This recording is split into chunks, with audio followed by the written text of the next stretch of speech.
ગુજરાતના 6 કરોડ નાગરિક ભાઈઓ બહેનોને અને વિશ્વભરમાં પથરાયેલા મારા સૌ વહાલા ગુજરાતી ભાઈઓ બહેનોને અને દેશ અને દુનિયામાં જ્યાં જ્યાં દિવાળી મનાવાય છે એવા સૌ મારા દેશવાસીઓને દિવાળીની ખૂબ ખૂબ શુભકામનાઓ। દિવાળી એ પ્રકાશનું પર્વ છે, અંધકારથી પ્રકાશ તરફ જવાની ગતિ કરનારું પર્વ છે।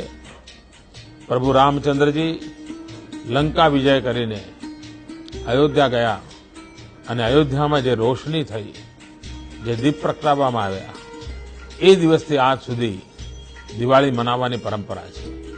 ગુજરાતમાં દિવાળીની સાથે સાથે બીજા દિવસે નવું વર્ષ પણ શરૂ થાય છે। એટલે એક પ્રકારે ગુજરાતમાં ગયા વર્ષના લેખાજોખા લેવા અને આગામી વર્ષના સંકલ્પ કરવા અને એના આધારે નવા ઉત્સાહ અને ઉમંગ સાથે આગળ વધવાનો ગુજરાતનો સ્વાભાવિક સ્વભાવ રહ્યો છે, પરંપરા રહી છે। અને એને લઈને હું આપ સૌને, મારા ગુજરાતના બંધુઓને નવા વર્ષની પણ શુભકામનાઓ પાઠવું છું, દીપાવલીની પણ શુભકામનાઓ પાઠવું છું।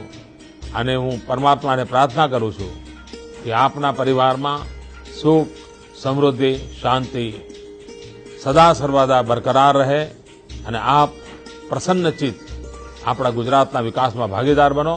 આપને હું નિમંત્રણ આપું છું।